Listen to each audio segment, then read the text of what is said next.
Mesdames, Messieurs, bonjour et merci de votre présence. Je vais donc prendre la suite du Père Gérard pour vous expliquer des choses un petit peu différentes. D'abord, je vais préciser un petit peu mon parcours. Je suis historien de formation et je m'intéresse à l'ufologie, donc à l'étude entre guillemets du phénomène OVNI, avec Philippe Guillemont d'ailleurs. C'est pour ça qu'on se connaît très bien. Et donc je voudrais dire d'abord que ce que je vais exposer maintenant n'est pas du tout une introduction générale à l'ufologie, mais je me suis calqué sur le thème, bien sûr, de cette conférence. Je me mets derrière. Qui touche à la matérialité et à l'immatérialité d'une manière générale, mais ça touche aussi l'ufologie. Ma problématique, c'est que je voudrais tenter d'expliquer comment on en est arrivé là. C'est-à-dire comment, aujourd'hui, en décembre 2016, on peut proposer un thème pareil, qui touche à l'ufologie. Parce que je vous le dis tout de suite, dans le milieu ufologique... Ok, ça va mieux là ? Dans le milieu ufologique, un tel thème pourrait susciter immédiatement une levée de bouclier. Et donc mon travail, ça va consister vraiment à vous expliquer comment on a pu en arriver à penser des choses pareilles, comment on a été mis au pied du mur. Il est évident qu'il y a une relation étroite entre les manifestations de ce phénomène, ses évolutions supposées, et l'appréhension qu'en ont eu les hommes au fil du temps. Toutefois, il est certain que quand le phénomène OVNI apparaît médiatiquement parlant juste après-guerre, et je parle de médiatique parce qu'on sait de manière certaine qu'il était là bien avant. Jusqu'à quand ça remonte, je ne peux pas vous le dire, parce que plus on remonte dans le temps et plus ça devient sujet à caution. Ce que je sais en revanche, c'est que pas plus tard que cet été, nous avons enquêté sur un cas qui a eu lieu le 15 avril 1930, et où le témoin a vu un énorme objet se poser au sol dans la campagne. Il n'a pas été seul à le voir d'ailleurs, et il n'a pas compris ce qu'il avait vu. Évidemment, il a compris près de 20 ans plus tard, quand la presse en a parlé. Mais sur le coup, il ne savait pas ce qu'il avait vu. Or, cet objet a laissé des traces au sol, déjà en 1930. Donc, ce qui se passe, c'est que le phénomène était là et qu'il a probablement évolué à bas bruit, jusqu'à la Seconde Guerre mondiale. Beaucoup d'indices nous montrent que dans ces années-là, il a commencé à monter en puissance. Et dès la fin de la Seconde Guerre mondiale, on assiste véritablement à une envolée. Alors, en ufologie, j'ai tendance à employer une formule qui est la suivante. La seule vérité, c'est celle qui remonte du terrain. Qu'est-ce que ça veut dire ? En ufologie, si vous constatez les choses de manière la plus lucide possible, elle est constituée, l'ufologie, de 95% d'informations, c'est-à-dire de témoignages, avec tout ce que cela suppose. Ces témoignages nous arrivent souvent après coup, des années après, voire des décennies après. Il y a des cas où c'est les petits-fils qui parlent du grand-père qui, après-guerre, avait vu un objet se poser sur le champ, etc. Il faut savoir qu'il y a un brouillage humain très fort aussi, fait de confusion, il y a beaucoup de confusion, il y a beaucoup de cas, il y a quelques canulars aussi, il y a beaucoup de choses qui rendent l'exercice périlleux, il est difficile de discriminer exactement.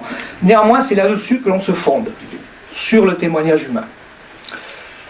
Et les 5% restants, eh bien c'est des éléments plus objectifs qui sont apparus assez vite aussi, essentiellement des écho-radars, il y en a eu beaucoup, tout de suite, et des traces au sol ou sur l'environnement. Le grand public imagine toujours des traces au sol avec un grand cercle. Bon, il y a beaucoup de choses comme ça, mais c'est un domaine qui est quand même plus vaste. Donc, quand ce phénomène explose médiatiquement, on a coutume de citer la date de juin 1947, c'est la fameuse observation de Kenneth Arnold au Mont Rainier. La presse parle tout de suite de disques volants, et ensuite on va parler de soucoupes.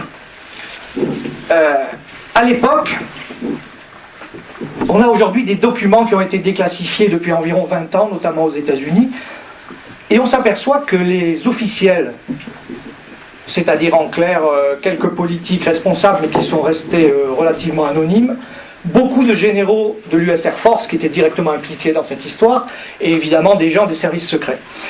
Tous ces gens-là ont été très inquiets de ce qui se passait. Pourquoi ? Parce qu'il faut voir le contexte. On est en plein début de la guerre froide. Et dans ce contexte d'affrontement bipolaire entre les deux blocs, il y a deux autres notions qui sont importantes. La première est assez connue, c'est le début de la course à l'espace. Et là, on sait que les Russes ont de l'avance. Cette avance, ils vont la garder 20-25 ans. Il y a une deuxième notion qu'on a un peu oubliée aujourd'hui, c'est l'histoire des armes secrètes nazies, dont Jacques Bergier a beaucoup parlé après-guerre, et pour cause, parce qu'il y était mêlé. Le bruit, les rumeurs avec les V1 s'étaient répandus jusque dans les campagnes. Et on a des cas, par exemple, j'ai toujours en tête un cas italien, où le paysan, on est en 1944, il voit un énorme objet, il tombe par hasard sur un énorme objet posé au sol, et puis il se dit tout de suite, oh là là là là là, est-ce que ce ne serait pas ces histoires d'armes secrètes, mais là je risque ma peau. Donc il est reparti tout doucement sur la pointe des pieds, il n'a même pas vu l'objet décoller, rien du tout. Ça veut simplement dire qu'en 1944, même dans des campagnes reculées, la rumeur était allée plus vite et avait touché à peu près tout le monde. Les Américains ont beaucoup consulté pendant un an et demi, parce qu'ils ont été inquiets, vu les performances de ces disques, il y avait de quoi être inquiet, et ils se sont imaginés que c'était une arme, un prototype, des prototypes soviétiques. Ce qui est marrant, c'est qu'à la même époque, les Russes pensaient la même chose. Ils ont consulté, notamment le milieu scientifique, qui dès le départ a été extrêmement hostile pour des raisons précises, et qui l'est toujours resté, quoi qu'ils en disent, et ça a été même crescendo. Et finalement, au bout d'un an et demi, ils se sont un petit peu rassurés. On a une lettre d'un général américain qui est assez révélatrice. Il dit, tous les retours d'information montrent que ce n'est pas les Russes. Je suis bien placé pour savoir que ce n'est pas nous. Donc si ce n'est pas nous, ce n'est pas les Russes. Il faut être logique, ça ne peut venir que d'outre-espace. On disait comme ça à l'époque. Pour le grand public, qui lui, dès 1947, était sensibilisé, il n'y a jamais eu la moindre interrogation, le moindre doute. C'était extraterrestre. Ça venait d'outre-espace, c'était interplanétaire, on disait comme ça aussi. Et tout de suite, il y a eu des rassemblements qui sont à l'origine de ce qu'on appelle aujourd'hui en ufologie des veillées, mais sur la dimension américaine, à grande échelle. Et dans ces gens-là, il y a eu des gens, une minorité, qui a commencé à s'intéresser à ça de près, mais d'une manière active. C'est-à-dire qu'ils se sont dit, on va aller voir les témoins, on va faire des enquêtes, on va essayer d'étudier ça de près. Et ce sont bien sûr les futurs ufologues, qu'on n'appelait pas du tout comme ça à l'époque, on les appelait les soucoupistes, avec une notion évidemment très péjorative derrière. La connotation était... c'était des hurluberlus, quoi, en clair.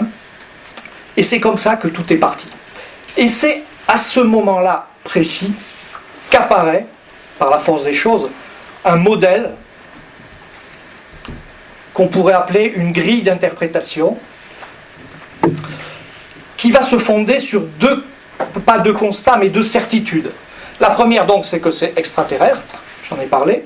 La deuxième, c'est que ces objets sont matériels. Pourquoi a-t-on cette certitude ? D'abord parce qu'ils ont une apparence matérielle. À l'époque, il y a beaucoup plus d'observations diurnes de jour qu'aujourd'hui. Et ces disques ont une apparence d'aluminium brossé ou d'acier poli, un peu comme nos avions de l'époque. Je parle des avions civils. Rappelez-vous, les Nord Atlas, le Constellation, par exemple, c'était des avions qui n'étaient pas peints. Ils brillaient au soleil. Donc, déjà, l'apparence est matérielle. Ensuite, très très vite, on a des indiscrétions, venant d'opérateurs radars, soit civils, soit militaires, comme quoi il y a des éco-radars associés. Alors, les militaires ont tenté de mettre le boisseau là-dessus, mais évidemment, ça a filtré. Donc ça, c'est un élément qui vient renforcer cette certitude. Et puis on commence déjà à l'époque à entendre parler d'atterrissage avec éventuellement des ronds dans les airs, des traces. Donc il n'y a aucun doute, c'est matériel. À ce moment-là se met en place donc cette idée que nous serions visités, peut-être, par une civilisation extraterrestre, mais l'idée c'est que ils ne sont pas trop loin de nous. Parce que chacun sait bien les distances inouïes dans l'univers. Et on imagine à ce moment-là que Ça vient sans doute d'un système solaire voisin. Bon, Alpha du Centaure, c'est le plus près, c'est quand même pas la porte à côté non plus.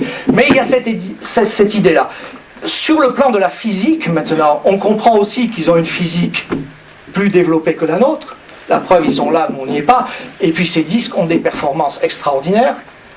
Mais il y a aussi l'idée un peu sous-jacente, même si ce n'est pas nettement affirmé, que c'est une physique à laquelle on pourrait se raccrocher avec quelques progrès, quelques efforts et quelques décennies de travaux, si vous voulez. Ça paraît pas si loin que ça quand même. On peut faire l'effort. La preuve en est que dès les années 50, il va y avoir des essais, des livres sur la pseudo-propulsion des ovnis. Ça intéresse beaucoup et on pense qu'on arrive à raccrocher comme ça dessus. Donc ce modèle va prendre un nom, c'est l'hypothèse extraterrestre au premier degré, qui est appelée aussi parfois Tollet-Boulon, ce qui veut bien dire son nom. On a affaire à quelque chose de purement matériel. Et ce modèle va connaître un succès planétaire, parce qu'on s'aperçoit très vite que le phénomène est planétaire, hein, c'est un peu la mondialisation avant la lettre, et il va être à peu près partagé partout sur la planète, à 99% disons. Et il va connaître un règne sans partage, je dirais, pendant à peu près une trentaine d'années. Personne ne pensera une seconde à sortir de ce modèle. Les priorités ne sont pas là de toute façon. Les priorités un petit peu utopistes et naïves à l'époque, c'est de se faire reconnaître par la science, de faire reconnaître ce phénomène par la science. C'est ça l'idée générale. Le modèle paraît cohérent. On va voir que la pression des événements et des témoignages qui remontent du terrain vont petit à petit mettre en cause ce modèle. Avant d'en venir là, je voudrais attirer votre attention sur trois notions qui sont absolument fondamentales en ufologie, quand on veut justement quitter un peu le terrain et entamer une certaine réflexion sur les matériaux qui remontent. La première notion, je viens d'en parler, je vais vous en redire un mot, c'est cette fameuse grille d'interprétation. La deuxième notion, c'est la notion d'incommensurabilité. Et la troisième, c'est le problème des caractéristiques liées à ce phénomène. Ces trois notions sont étroitement mêlées et s'influencent l'une l'autre. Si on ne les a pas sans arrêt à l'esprit, vous ne pouvez pas entamer une réflexion sur ces sujets. C'est aussi simple que ça, parce que vous y reviendrez toujours à un moment ou à un autre. Voilà. La grille d'interprétation d'abord. D'où vient-elle cette grille ? Elle ne tombe pas du ciel, hein, sans faire de mauvais jeu de mots. Elle est le résultat de la culture, d'une culture. Certains parlent de champ anthropologique. Ils veulent dire par là l'ensemble des cultures avec tout ce qu'elles véhiculent de préjugés, de croyances, et surtout le fameux paradigme, c'est-à-dire le système de représentation du monde, de l'univers et de la réalité, paradigme qui nous est donné par la science et qui est en évolution permanente. C'est ça le champ anthropologique. Ce champ anthropologique, il faut comprendre qu'il est borné par un horizon. Cet horizon concerne l'épuisement de notre culture et l'avancée extrême de nos travaux scientifiques, de la compréhension que nous avons du monde, automatiquement. Qu'y a-t-il au-delà de cet horizon ? Il est certain qu'il est très difficile d'y aller. Quelques esprits brillants le peuvent, parfois. On appelle cela de la prospective, ou sur un plan littéraire, ça s'appelle de l'anticipation ou de la science-fiction. Mais au-delà encore, se trouve un vide absolument incommensurable. Et Aimé Michel, que j'ai connu, m'a dit un jour, mon petit gars, il faut bien que tu comprennes quelque chose. Si les ovnis, si ce phénomène vient de ce vide-là, nous ne pourrons jamais le comprendre pour une raison précise. Nous ne pouvons pas le penser. Effectivement, faites cette expérience intellectuelle, prenez un homme du Moyen-Âge, transportez-le ici. D'abord, il deviendrait à peu près fou très rapidement de ce qu'il verrait, mais mettez-vous dans la peau, essayez de lui expliquer comment marche une télévision, comment marche un téléphone, mais autant lui parler chinois. Il n'a absolument pas les concepts pour pouvoir vous comprendre. Or là, on parle seulement de 600-700 ans de décalage, et on parle surtout de deux individus de la même espèce. Imaginez maintenant une espèce différente, en restant dans l'hypothèse extraterrestre, bien sûr, et qui aurait 3, 4, 5 000 ans d'avance sur nous, ce qui n'est rien, c'est zéro au niveau du temps universel, c'est un clin d'œil. Alors là, effectivement, vous pouvez imaginer ce que ça pourrait donner. Tout simplement, on ne pourrait pas comprendre ce qui se passe. Certains disent qu'on ne pourrait même pas le percevoir correctement. En tout cas, cet exemple vous montre l'irruption de ce qu'on appelle le taux d'incommensurabilité, qui par nature ne peut pas être calculé. Mais il faut comprendre que ce taux d'incommensurabilité a une relation étroite et inversement proportionnelle avec la grille d'analyse, avec la grille d'interprétation. Si le taux d'incommensurabilité est bien à 100%, notre grille est à 0%. En taux de pertinence, elle est à 0%. Ça veut dire en clair, je vais être un peu dur peut-être, que cette conférence que je suis en train de vous dire n'a pas le moindre sens. Il existe à peu près 600 livres sur les ovnis en français et des milliers dans le monde. Vous pouvez tous les mettre à la poubelle. Il n'y a pas une phrase, il n'y a pas un mot qui a le moindre sens. C'est ça la réalité des choses. Alors, c'est une vision qui est un peu pessimiste peut-être. Pour ma part, j'ai une opinion là-dessus. Je pense que le taux de pertinence de la grille d'interprétation évolue entre 1 et 10%. 15% serait une hypothèse extraordinairement optimiste. Et pourquoi je pense ça? Sur quoi je me fonde, puisque a priori on ne peut pas calculer ce taux? Eh bien on a quand même un moyen un peu détourné de savoir. Et c'est là qu'intervient la troisième notion, l'étude des caractéristiques de ce phénomène. Ces caractéristiques ont émergé, soit tout de suite, soit sur le temps long. Je rappelle qu'on a à peu près une profondeur historique de 70 ans, depuis la fin de la Seconde Guerre mondiale. Donc un certain nombre de caractéristiques ont émergé. Et alors, moi personnellement, j'en isole 5. Si une seulement de ces caractéristiques, je pouvais là vous affirmer, bon, effectivement, peut-être que ça nous parle un peu, avec un petit effort, avec quelques décennies de travaux, on arriverait à raccrocher, à comprendre quelque chose, je vous dirais oui, on est peut-être autour de 15%. Mais à mon humble avis, c'est pas ça. Ça n'en prend pas le chemin. Il faut déjà que je vous définisse ce que c'est qu'une caractéristique en ufologie. Vous avez deux sortes de choses. Vous avez des anomalies et des caractéristiques. Qu'est-ce qui les différencie? Le taux statistique, tout simplement. Une caractéristique, elle est structurellement inhérente au phénomène, ce qui veut dire que entre 90 et 100% des apparitions, elle se manifeste. Elle est là. Une anomalie, c'est quelque chose qui est beaucoup plus limité statistiquement. Ça ne veut pas dire que ce n'est pas intéressant. Il y a des anomalies extrêmement signifiantes en ufologie, peut-être plus que les caractéristiques d'ailleurs, mais elles restent à un taux. Bon, je vais vous parler de la plus puissante d'entre elles, je vous en dirai un mot tout à l'heure, c'est ce qu'on appelle l'effet dose. L'effet dose concerne à peu près 20% des observations rapprochées, qui elles-mêmes ne sont que 15% de l'ensemble des observations. Vous voyez qu'on n'est pas du tout dans le même taux statistique. Voilà en gros comment on peut les différencier. La première caractéristique, vous la connaissez tous. Elle est consubstantielle au phénomène et elle apparaît dès qu'il apparaît.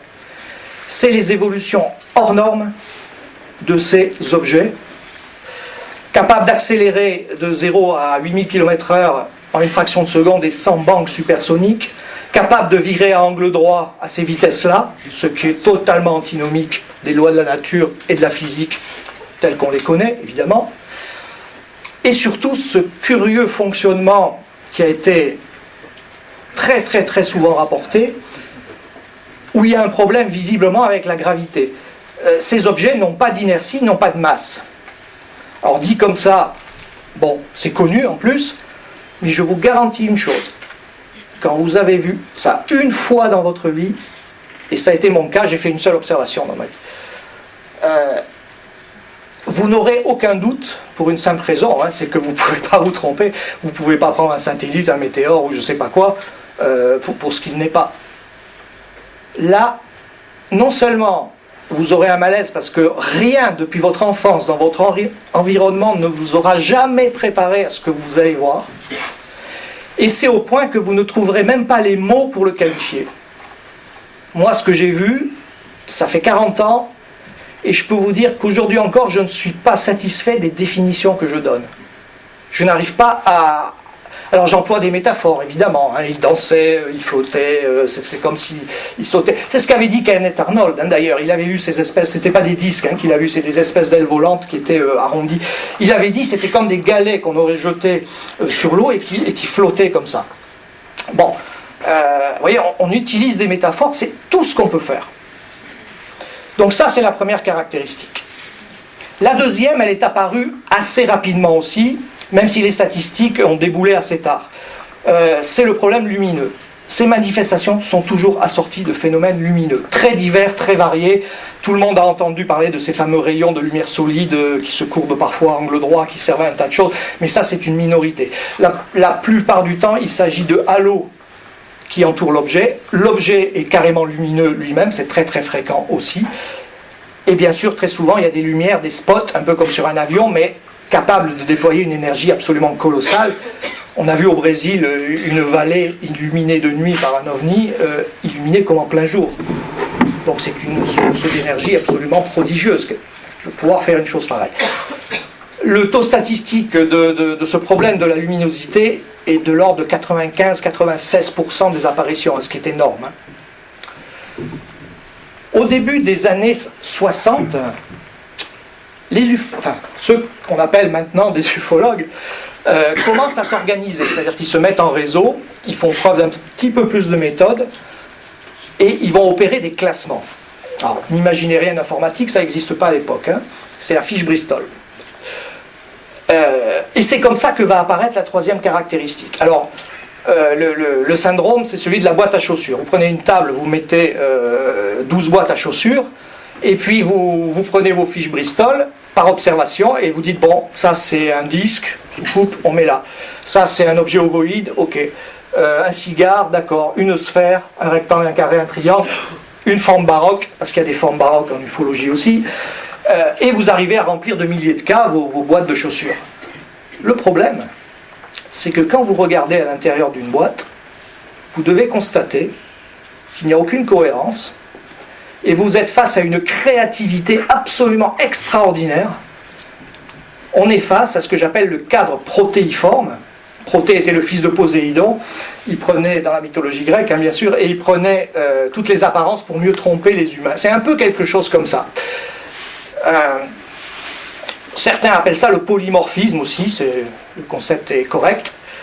Et ça a fait un peu parler à la fin des années 60 cette histoire, parce qu'évidemment, toujours par rapport à nos propres productions, difficile de ne pas faire d'anthropocentrisme dans cette histoire. Donc on s'attendait, en comparant à nos productions aéronautiques, nos propres productions depuis le début du XXe siècle, on s'attendait à ce qu'il y ait de temps en temps des modèles semblables, un petit peu comme nos séries ou nos pré-séries, si vous voulez. Et il a fallu se rendre à l'évidence. Alors ça ne veut pas dire que de temps en temps il n'y a pas des formes qui se ressemblent, hein, mais pour avoir travaillé là-dessus, je peux vous dire, vous tapez par exemple dans la boîte où il y a des sphères. Qu'est-ce qu'il y a de plus ressemblant qu'une sphère par rapport à une autre sphère? Eh bien vous trouvez tout le temps des différences, c'est pas la même chose. On est là dans un taux statistique de l'ordre de 95% au moins aussi. Donc le polymorphisme est bien la troisième caractéristique de ce phénomène.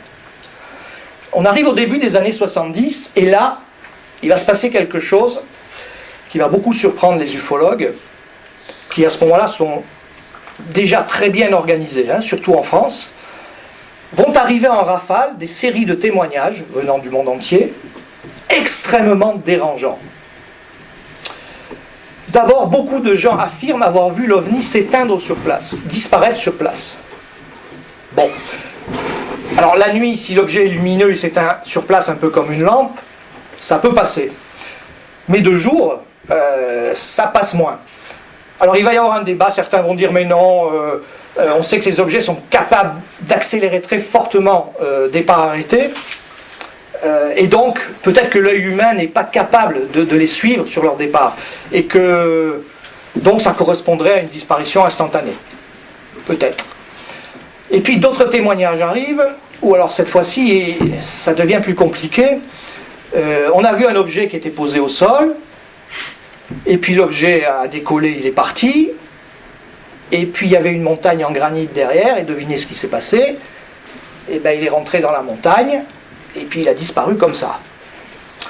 Alors là, évidemment, c'est d'ailleurs à l'origine, on en a vu également disparaître dans la terre comme ça, et c'est à l'origine de toute une légende très très fantasmée en ufologie, hein, de cavernes secrètes, souterraines ou dans les montagnes, d'où sortiraient ou rentreraient les ovnis, la science-fiction s'en est mêlée, etc. En vérité, beaucoup sont allés voir, et n'ont jamais rien trouvé, naturellement. Donc comment un ovni peut être matériel, laisser des traces au sol, décoller et passer à travers la montagne, ça évidemment, il y a eu un moment, il y a eu un hiatus quelque part. Des témoins ont également vu le phénomène devant eux changer de forme, c'est-à-dire faire du polymorphe sur un cas. Un petit peu comme le morphing, vous savez, on voit beaucoup en ce moment à la télévision ces visages qui changent en quelques secondes d'apparence, on appelle ça le morphing. Des témoins racontent avoir vu ça. Des témoins racontent aussi avoir vu l'objet se séparer en 10 parties, chacun vivant sa vie indépendante, se reconstituer et partir. Au niveau des rencontres rapprochées, notamment des RR3, le terme est connu depuis le film de Spielberg. Je rappelle qu'il s'agit d'un objet posé au sol avec vision d'entité autour. On a vu également des entités lumineuses disparaître sur place. On a vu des entités qui semblaient marcher d'une manière un peu claudicante, comme nos cosmonautes sur la Lune, et puis tout d'un coup qui lévitaient, jambes serrées, et qui partaient à 1 mètre au-dessus du sol. On a vu un tas d'absurdités, en fait, qui font que, vers 1972, une minorité d'ufologues, il faut bien voir ça, la majorité refusant de regarder tout ça vraiment en face, commence à se gratter la tête et se dit oui, ça a l'air quand même beaucoup plus compliqué que ce que ça semblait être au départ, cette histoire. C'est à ce moment-là qu'on commence un petit peu à parler. Certains disent, bon, l'hypothèse extraterrestre, oui, peut-être faudrait-il parler d'hypothèse extraterrestre au second degré. Alors c'est un concept intéressant, le mot fait bien, au second degré. Le problème, c'est que derrière ça veut dire en clair qu'on rentre dans l'incommensurabilité. Et vous allez y mettre quoi dans ce deuxième degré? Les ufologues ont commencé à se heurter à ce petit problème. Et le pire était à venir. Parce qu'à partir de 1973-74, va émerger, à travers les témoignages venus du monde entier, la 4e caractéristique. Et ça va faire l'effet d'une bombe à fragmentation, un effet de blast terrible, parce que ça va arriver sur un milieu qui n'est pas du tout préparé à recevoir ça, ni idéologiquement, ni intellectuellement. Alors cette 4e caractéristique, c'est quoi?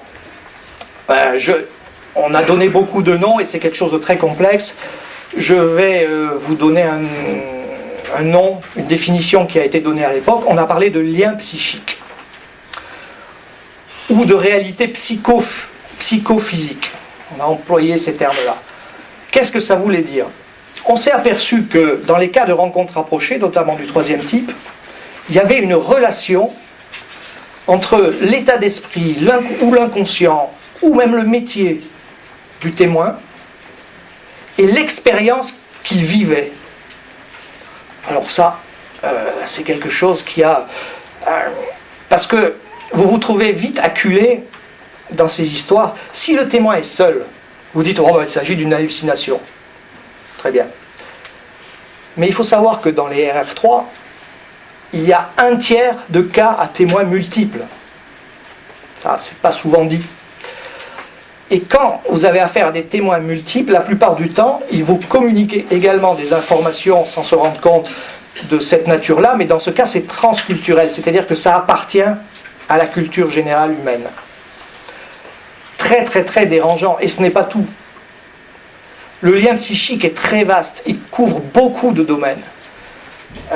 Vous avez des gens qui ont commandé à l'OVNI. Sur toute la planète, vous avez des cas comme ça. Le dernier bouquin de Joël Ménard en cite pour la France. Le témoin voit un objet dans le ciel, et puis tout d'un coup il ressent un sentiment d'empathie. Et mentalement il lui dit « Oh, sois gentil, va à gauche ». L'objet se place immédiatement à gauche. Piqué au jeu, va à droite. L'objet se place à droite et fiche le camp. Même réflexion. Un témoin, hallucination, d'accord, mais plusieurs témoins. Ils ont tous menti. Dans la très grande vague américaine, qui est peu connue en France, de la vallée de l'Hudson, vous avez des fois des dizaines de témoins observant de nuit un gigantesque objet grand comme un stade de football, qui opère à 2-3 km/h au-dessus de leur tête. Et à un moment, il y a un des témoins, pareil, il parle mentalement, il lui dit « Mais arrête-toi, viens vers moi, je voudrais te voir ». L'objet s'arrête, fait demi-tour et vient au-dessus de la tête. Il y a un lien psychique. Alors, c'est pas que ça n'existait pas avant 73, ces histoires-là. Mais vous savez, en ufologie, c'est un peu comme dans la vie. On regarde ce qu'on a bien envie de voir. Et puis le reste, voilà. Il y avait eu un cas français, notamment, qui a été... on n'a pas fait attention, hein, c'est le cas de Missancourt, dans l'Aisne, qui s'est déroulé en 67. Alors, je le raconte très rapidement, il est intéressant. Ça va vous faire voir un petit peu la complexité de la chose. 2 chasseurs, dans la nuit à 2h du matin, dans la lande, une lande parsemée de forêts. 2 durs à cuire, hein, des gars qui étaient copains depuis la Résistance, qui ont flingué des Allemands, c'est pas des enfants de cœur. Fusil sous le bras. Ils tombent sur un objet lumineux à 200 mètres, soucoupe classique, totalement lumineuse blanche, avec un carré rouge au milieu. Ils vont droit dessus avec leur fusil. L'objet se met en sustentation et vient vers eux. Et là, ils vont avoir une réaction très très différente. Celui de droite prend peur, jette le fusil par terre, il se tourne, il met un genou au sol et il se protège la tête. Donc il se met dans une situation à l'écart de refus. L'autre épaule carrément et se prépare à tirer. À 20 mètres, il veut appuyer sur la descente, il ne peut pas, il est paralysé. L'objet passe au-dessus, mais à 1 mètre, hein, au-dessus de sa tête. Tous les deux ressentent la vague de chaleur, sauf que celui qui est là avec son fusil, il se met instantanément à rêver. Et c'est un rêve lucide puisqu'il sait qu'il rêve.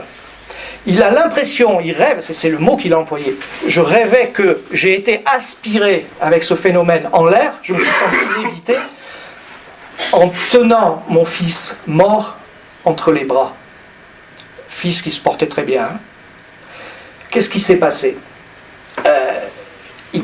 Le minimum que l'on puisse dire là-dessus, c'est qu'il avait ça, il avait probablement cette crainte inconsciente quelque part, et que la proximité a fait ressurgir ça, le lien psychique toujours.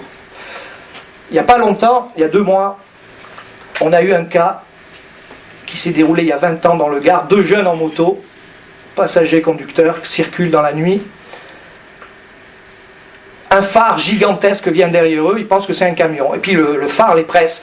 À un moment, le passager tape sur l'épaule du conducteur et lui dit « Bon, il va nous faire arriver un accident, celui-là, gare-toi, laisse-le passer. » C'est ce qu'il fait.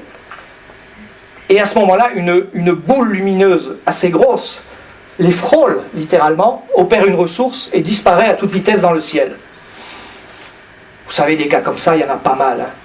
D'ailleurs, essayez de l'analyser, vous verrez qu'il y a très peu d'informations dans ce cas. Ce qui est intéressant, c'est pas ça. C'est ce qui s'est passé après. Le témoin, celui qui était derrière, d'abord, pendant des années, il a souffert d'insomnie, au point d'être hospitalisé. Mais surtout, il a fait 3 OBE. Out of Body Experience. Il a fait des sorties du corps dont il ignorait tout. La première fois, ça a été une panique généralisée. Il n'a pas compris ce qui lui arrivait.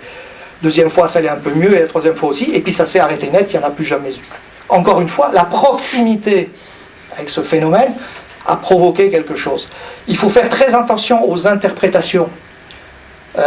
Si vous avez une position, on va dire, plus matérialiste peut-être, vous direz, bon, cet objet est passé à côté, et puis il y a eu une action, un rayon, ou un électromagnétisme, on ne sait pas trop quoi, qui a agi sur le cerveau des témoins. On parlait de neurobiologie tout à l'heure.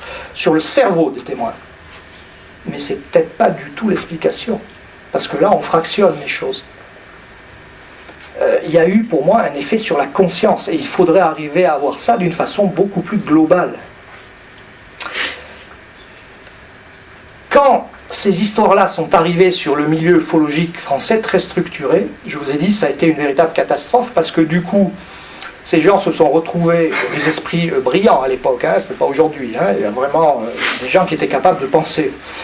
On s'est retrouvé dans une situation, j'ai vécu bien sûr tout ça, on s'est retrouvé dans une situation où il a fallu absolument essayer de trouver une explication à tout ça. Et du coup ça a fragmenté tout le milieu et chacun est parti un peu frénétiquement dans son sens. Par exemple la parapsychologie a été une des options. Peut-être avez-vous entendu parler de Pierre Viroudy, qui avait écrit un livre qui avait fait pas mal de bruit à l'époque, Ces ovnis qui annoncent le surhomme.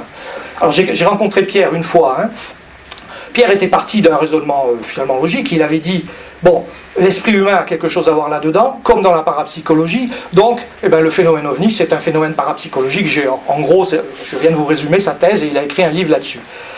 Le problème, c'est que vous pouvez essayer vous-même, mais vous aurez toujours beaucoup de mal à expliquer quelque chose qu'on ne comprend pas très bien, avec quelque chose qu'on ne comprend pas très bien non plus. Et donc, malgré des tentatives d'ailleurs intéressantes, des tentatives empiriques intéressantes, ça en est resté là. On a beaucoup fait appel à Carl Gustav Jung à cette époque-là aussi. Alors il est vrai que le grand psychanalyste suisse avait écrit un livre en 1958 de mémoire sur le sujet, un livre très prudent, il ne s'était pas trop engagé, il avait reconnu la matérialité du phénomène, mais il disait... Je pense avoir reconnu dans ces manifestations des éléments de type symbolique et notamment de type archétypal. Alors, il faut savoir que dans la conception de Jung, l'inconscient humain est habité par ce qu'il appelle des archétypes, c'est-à-dire des symboles communs, collectifs à l'humanité, qui pour lui apparemment étaient transmis génétiquement, en partie il pensait ça, et ces archétypes véhiculent une puissance énergétique extraordinaire et servent en plus de trait d'union avec un arrière-plan qui est métaphysique aux yeux de Jung, donc qui pourrait se rapprocher peut-être de l'imaginal d'Henri Corbin pour ceux qui connaissent, ou voire du soi tel qu'on l'explicite dans la tradition hindoue par exemple. Raison pour laquelle d'ailleurs je vous signale que Jung est toujours interdit de citer en faculté française. On veut bien tolérer les trublions freudiens, Jung, il n'y avait pas question, mais il passe pour un occultiste, à cause de ça, justement.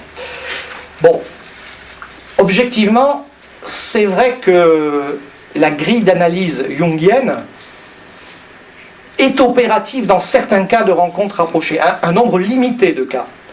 Mais dans ce cas-là, vous avez tendance à ne plus faire d'ufologie, vous êtes dans l'herméneutique, c'est-à-dire la discipline qui étudie le symbolisme des grands rêves et des grandes visions.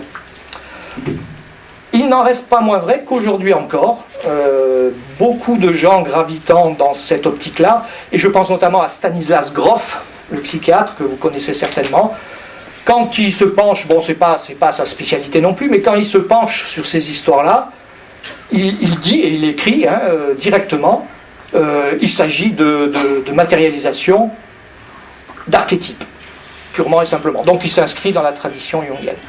Le problème là c'est un peu le même que pour la parapsychologie, c'est que malgré son association avec le physicien Wolfgang Pauli, le duo Pauli-Jung n'a pas été capable finalement de produire une théorie physique de l'ordre de la physique sur laquelle on puisse se raccrocher. Et d'une manière générale, c'est ce qu'on peut dire de cette époque. À quoi correspond tout ça ? Ça correspond à l'irruption inattendue de la notion de conscience dans le dossier OVNI, et il n'y avait aucune structure, aucun cadre physique, scientifique, vérifié, qui puisse coiffer ça et encadrer ça par le dessus. Et donc ce qui est arrivé est assez normal finalement. Les choses ont un peu évolué depuis, vous vous en rendrez compte tout à l'heure, mais quand même le sujet reste extraordinairement dangereux. Ceux qui ont tiré les marrons du feu dans cette histoire, c'est les sceptiques en tout genre. Parce qu'ils ont dit, bon, évidemment, pour nous, le phénomène OVNI, il ne s'agit que de confusion. Bon, à partir de là, que dans ces confusions, il y ait des hallucinations et qu'on confonde avec des artefacts humains ou des phénomènes naturels, avec des choses issues de notre propre culture, de notre propre psychisme, c'est pas étonnant. Donc ça prouve qu'il n'y a rien, donc tout est à envoyer à la poubelle. Voilà le langage qui s'est tenu, et qui se tient toujours d'ailleurs. Et pendant ce temps-là, le phénomène continuait d'être mondial. La grande vague de la vallée de l'Hudson commençait aux États-Unis et les mêmes témoignages remontaient de partout sur la planète. Pour vous donner un ordre d'idée, on pense, selon des statistiques qui ont été faites par l'ONU, qu'il y aurait 80 millions de cas. Si vous pratiquez une césure là-dessus, une sélection stricte, vous gardez 4%, ça fait quand même plus de 3 millions de cas. 3 millions de cas en 70 ans, dont on connaît 3%. Pas mal quand même. Et donc le phénomène perdure. Et je vous ai dit tout à l'heure, il y a 5 caractéristiques. Vous allez dire que je ne vais rien vous épargner aujourd'hui. Alors si l'émergence de la conscience dans le dossier a fait l'effet d'une bombe à fragmentation, alors là, avec la 5e, qui est à 100% du phénomène, jusqu'à preuve du contraire, on est dans la bombe thermonucléaire. Raison pour laquelle, d'ailleurs, pratiquement aucun ufologue ne veut voir ça en face. Tout le monde fait l'autruche. C'est trop dangereux. Cette 5e caractéristique porte un nom, c'est le cadre élusif. Dit comme ça, bon, on dirait, on sait très bien qu'il n'y a pas un ovni qui est allé se poser sur la pelouse de la Maison Blanche, on le saurait. On n'est pas dans le film Le jour où la Terre s'arrêta avec Michael Rennie. Certes, vous avez peut-être entendu parler du rapport Cometa qui a été publié en 1999 et qui était un rapport, on va dire, semi-officiel puisqu'il était fait par des hauts responsables, des généraux de l'armée de l'air française qui a toujours été également la plus concernée par toutes ces histoires. Dans le rapport Cometa, qui est quand même assez important, ce problème de la 5e caractéristique est abordé en une phrase, même pas une ligne, une phrase. Nous savons par les témoignages que ce phénomène est extrêmement fuyant. Bon, ça ne mange pas de pain, vous lisez ça et puis vous passez à la phrase suivante, sans vous rendre compte de ce qu'il y a derrière. En 1977-78, j'ai été voir par 2 fois Aimé Michel. Certains d'entre vous ont sans doute entendu parler d'Aimé Michel, sans doute le plus grand esprit qu'ait eu l'ufologie à cette époque-là. Non seulement un scientifique de formation, un puits de connaissances absolument abyssal, et un philosophe également de formation. Le genre de personnage, on n'en rencontre pas beaucoup dans sa vie, vous discutez d'un sujet complexe avec lui, on va dire qu'il est à 100 quand vous êtes encore à 10, et que vous réalisez 30 ans après que il voulait dire ça, il avait déjà tout vu, il avait raison. Eh oui, c'était ça Aimé Michel. Et Aimé Michel avait eu une idée, toute bête apparemment. Il avait réussi à se procurer les statistiques sur le nombre d'appareils photo et de caméras en circulation dans le monde. Donc, appareil photo 24-36 réflexe à l'époque, bien sûr, et caméra 8 mm Super 8. Bon, loin d'aujourd'hui, on est en 77-78. Et il s'était livré dessus à des statistiques en corrélant ces chiffres-là au nombre supposé d'observations rapprochées. Plus exactement, il avait fait des probabilités. Et il était tombé sur un résultat étonnant. Il avait dit, mais si on suit les strictes lois du hasard, retenez bien ce terme, hasard, parce qu'il va jouer un rôle de plus en plus important maintenant, on devrait avoir des photos de près, de loin, sous toutes les coutures, et des films aussi à ne plus savoir qu'en faire. Or, on n'a rien, ou quasiment rien. Donc il y a un problème quelque part. Il avait vu ça. J'ai dans la poche, qu'est-ce qu'on devrait dire aujourd'hui? Tout le monde a ce petit joujou dans son sac ou dans sa poche. Bon, celui-là il date un peu, d'accord, mais c'est pas des centaines de photos qu'on devrait avoir, c'est des milliers de photos et de films. Or, à part les innombrables faux qui circulent sur Internet, qui est vraiment la boîte de Pandore dans ce domaine, on n'a toujours rien ou pas grand-chose. À la même époque, un des proches d'Aimé Michel, qui s'appelait Bertrand Meust, docteur en philosophie, docteur en sociologie, je vous ai dit, il y avait des pointures à l'époque, avait analysé les rencontres rapprochées, cas par cas. Il était arrivé à la même conclusion, mais d'une manière un peu différente. Il avait isolé une structure dans ces manifestations, 2 bornes très importantes. La première borne, c'était l'ostentation. Jusqu'à présent, jusqu'à ce moment-là, on pensait qu'on circulait sur la route, et puis que de nuit, et puis que par hasard il y avait un ovni qui était posé là sur le bord de la route, vous passiez devant, vous accélérez, vous filez, et vous dites merci mon Dieu, je m'en suis sorti. Et voilà. Eh bien non, c'est pas comme ça que ça se passe. Il y a ostentation systématique du phénomène. Si un truc pareil vous arrive, n'imaginez pas une seconde que c'est le fait du hasard. Le phénomène contrôle parfaitement l'environnement spatio-temporel, il sait ce qui va se passer, et vous tombez dans quelque chose qui vous enlève votre libre arbitre, quelque part. Et à l'autre extrémité du spectre, ce qu'il appelle l'Elvisness, la fuite intégrale jamais mise en défaut. C'est le cadre élusif. Là aussi, le hasard, le fameux hasard, voudrait que de temps en temps, il y ait un grain de sable dans la mécanique. Que le paysan qui tire, parce que ça arrive, que le paysan qui tire finisse par toucher, qu'une voiture de flic débarque de manière impromptue, sirène hurlante, un peu comme dans une série B américaine. Mais ça n'arrive jamais. Donc, Meust a été le premier à poser le constat. Il a dit, mais on est face à un phénomène qui semble être acausal, avec le A privatif grec devant, qui est non causal. Ce qui, pour un scientifique orthodoxe, est une véritable monstruosité. Ça ne peut pas exister. Qu'est-ce que c'est cette histoire? Meust a dit, de mémoire, dans son livre, tout se passe comme si ce phénomène connaissait dans la trame causale à l'avance les trous d'impunité et s'en servait. Sacrée définition. Et j'ai eu la chance, il y a pas mal d'années déjà, c'est la fin?